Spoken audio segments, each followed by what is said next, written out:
Bro, and there's just nothing else that you can cut back on, boy. There's no more cutting back on Starbucks, coffees, subscriptions. It's nothing left. I'm out here managing and budgeting using the vending machine. I'm going days where I'm like, bro, I ain't gonna eat for lunch. I'm gonna wait till I get back home. Ain't nothing else left to cut out.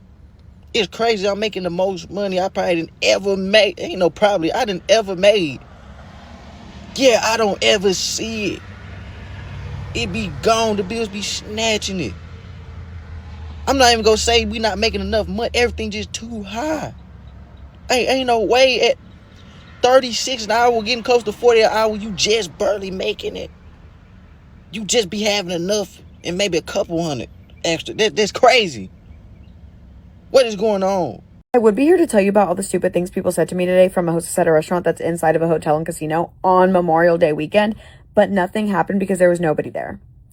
Recession indicator, nobody's going out for Memorial Day anymore. We have a very gorge pool, nobody there.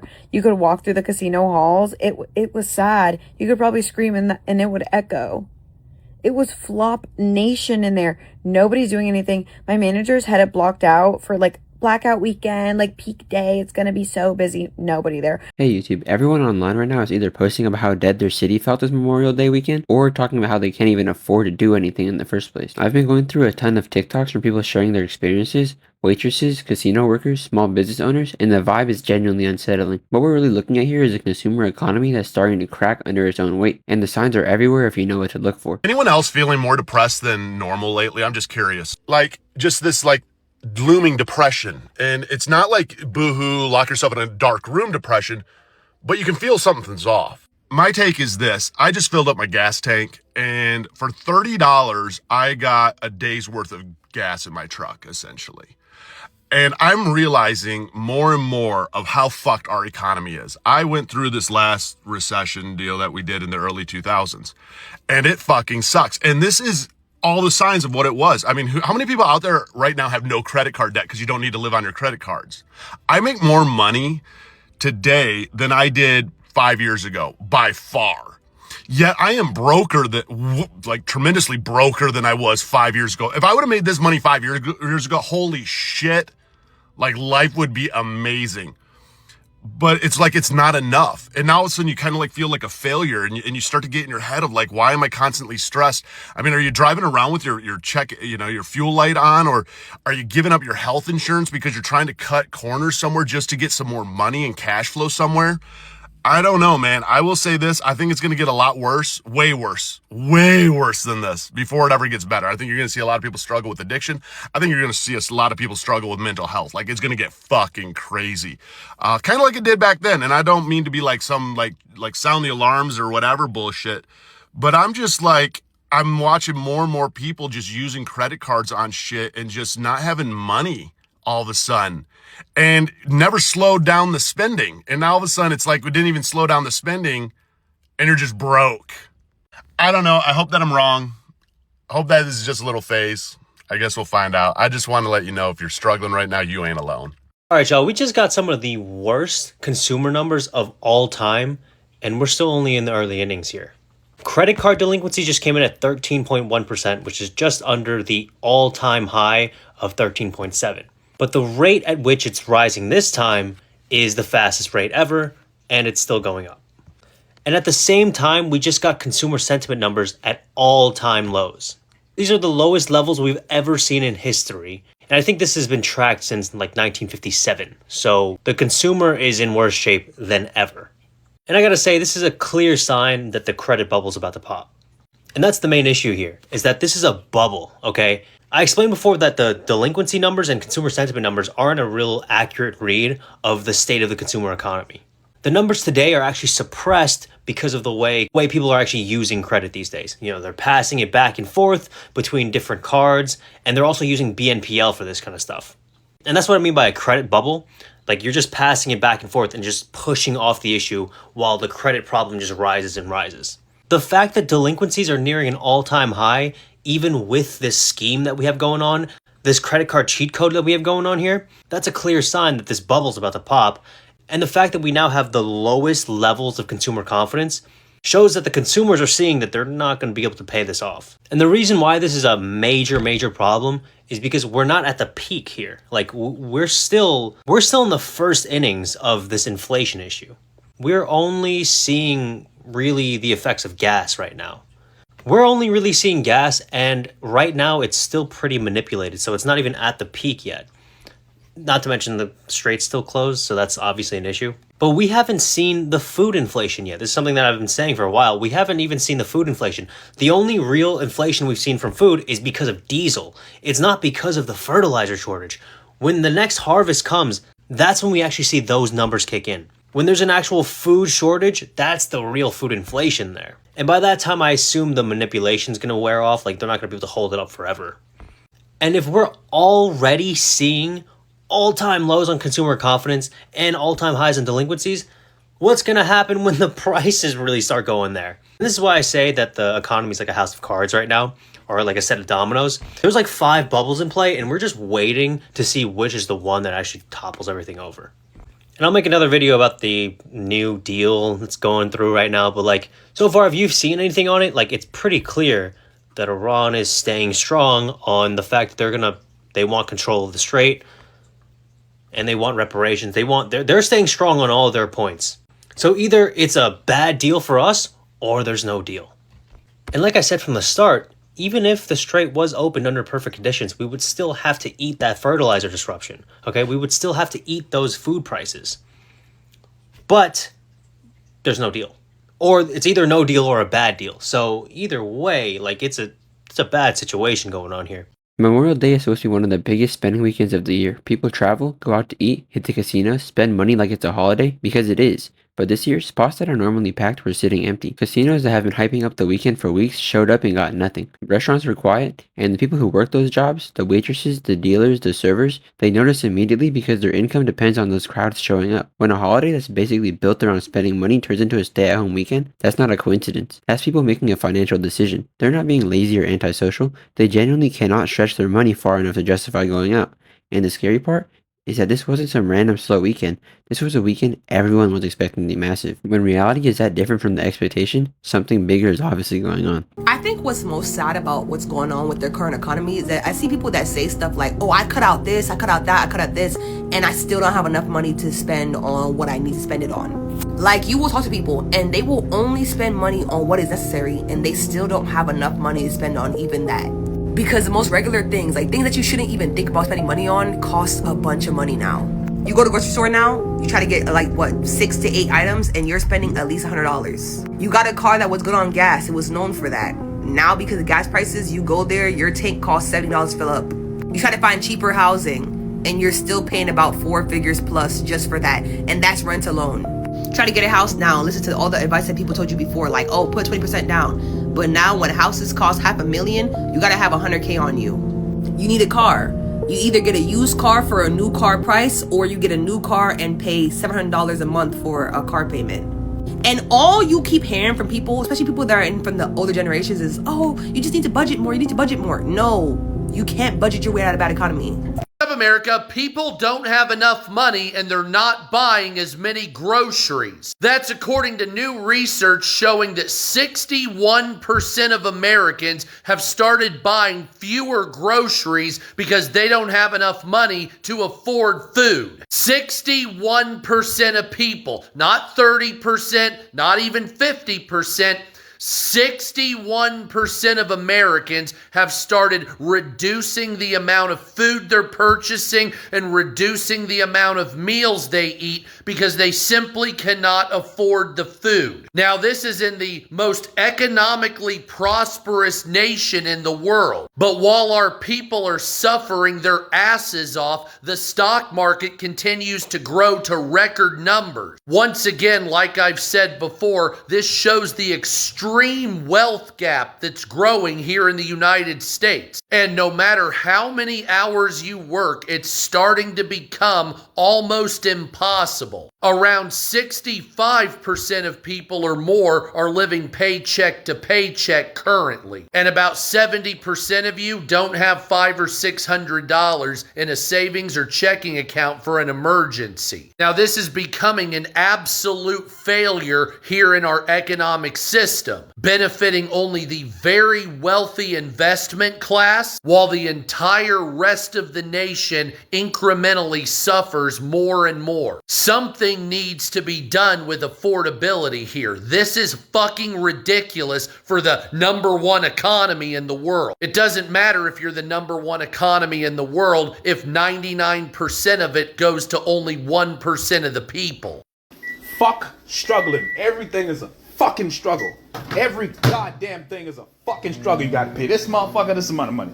I gotta pay that motherfucker this amount of money. You gotta do this. And you gotta worry about getting cancer and fucking dying prematurely. And then you gotta worry about your parents fucking dying. And then you have kids. And then them motherfuckers might die before you. And then you gotta worry about your car falling out your fucking ass. And then you gotta worry about losing your apartment or your fucking mortgage because some fucking piece of shit and a higher power was like, yeah, fuck them over. You got everything is a fucking struggle. And I'm tired of that shit.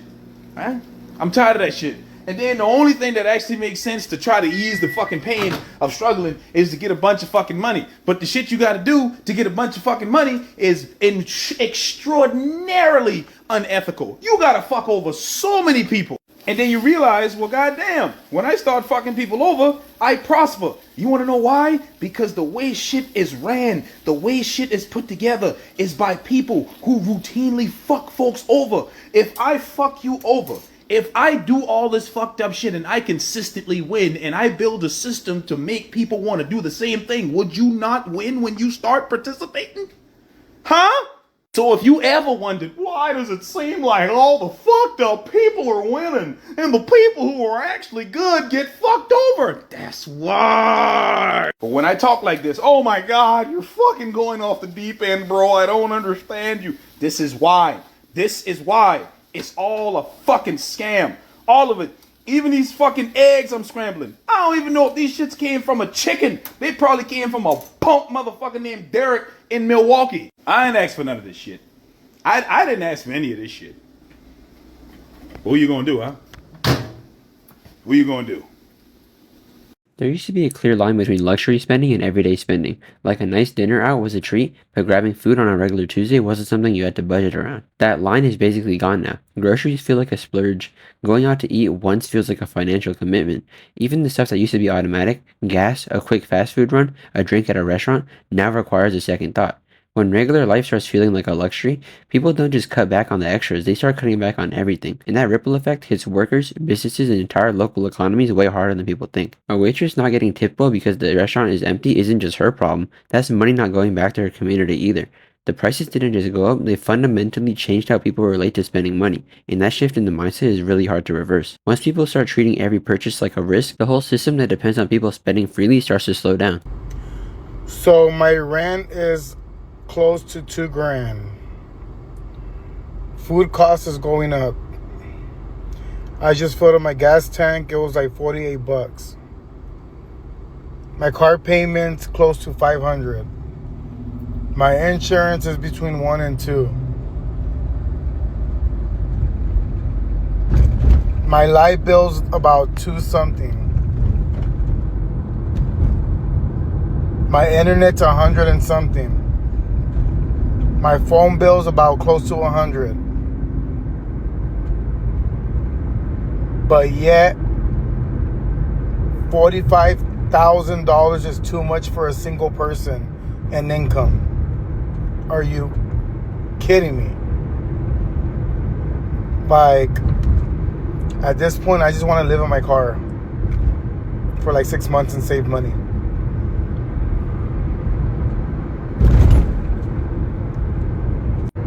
Is anybody else struggling? Like, damn, Craig, it's not that I ain't got no money. It's not that I ain't got no money. Everything's so fucking expensive. Like we have to pay to live.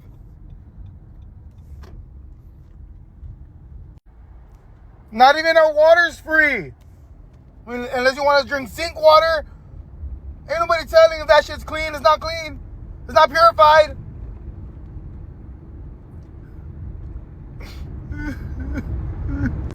I need to know if anyone else is feeling this way,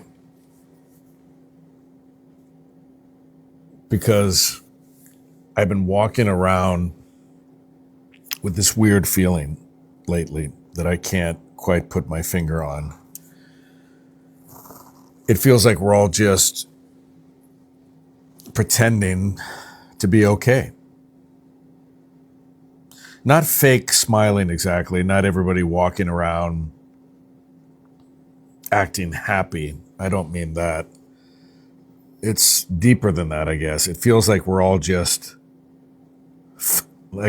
functioning. We're just functioning.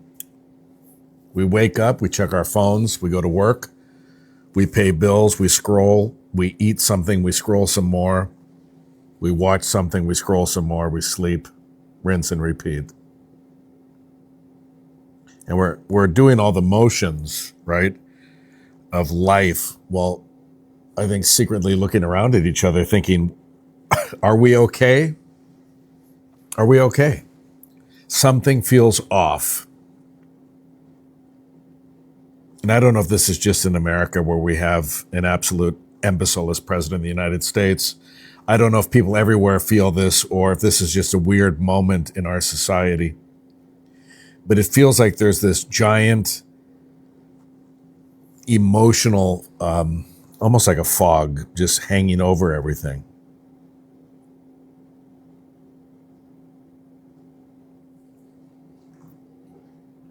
People still laugh. People are still going on vacations. People are still posting their pictures. People are still going out to dinner. Life is still happening, obviously. But I think that underneath all of it, I don't know, I keep getting this feeling that a lot of us are carrying around this quiet exhaustion.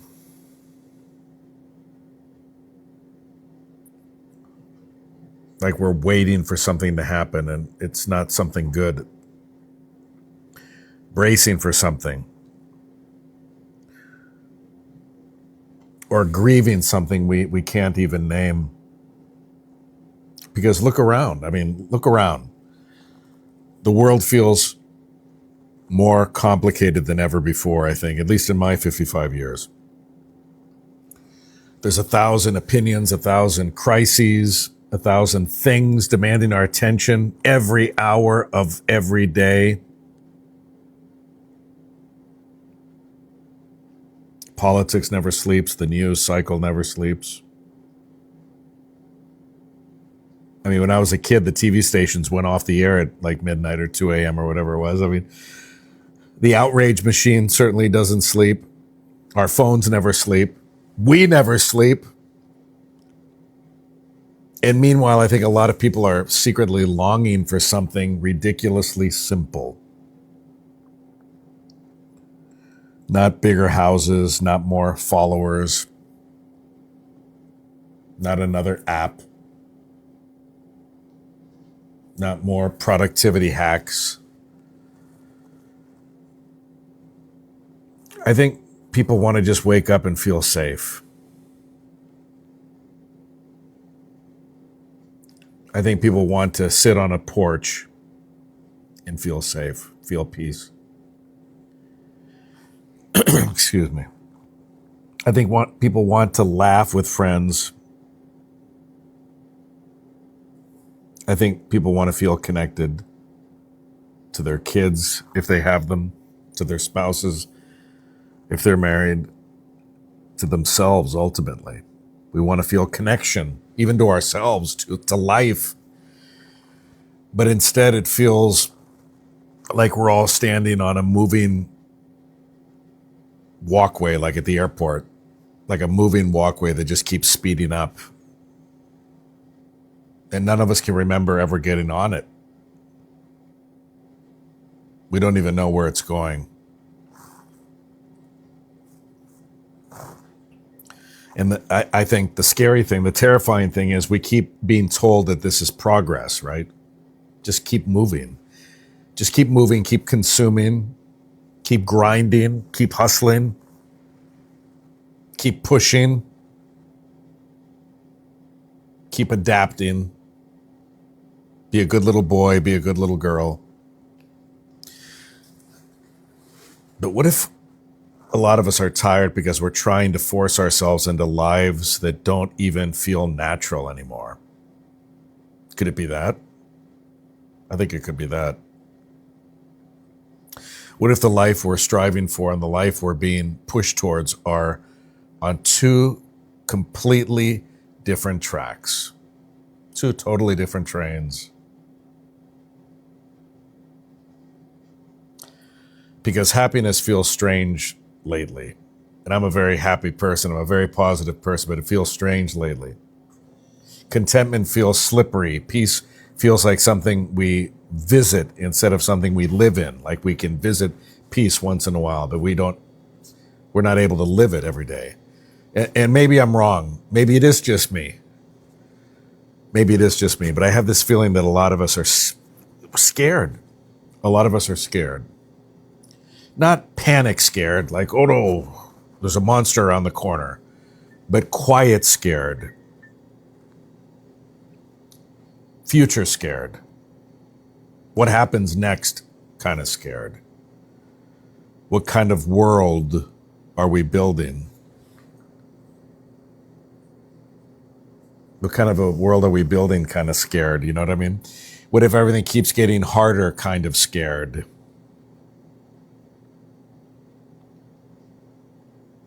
And I think maybe the strangest part is that we rarely talk about it.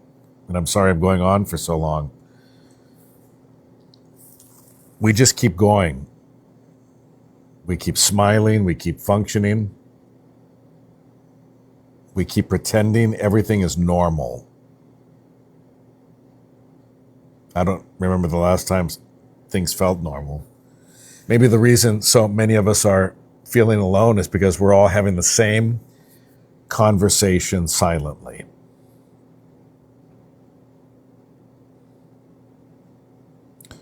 Maybe millions of us are lying in bed at night thinking, I don't know exactly what's wrong. You ever do that? Like I stay up anxious some nights, just like, I don't know exactly what's wrong, but something is wrong. Something is definitely wrong. Something feels off. Tell me I'm not the only one.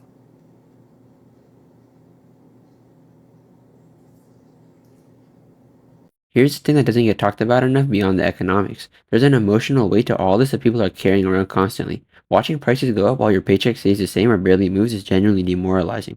It creates this feeling of running on a treadmill that keeps speeding up.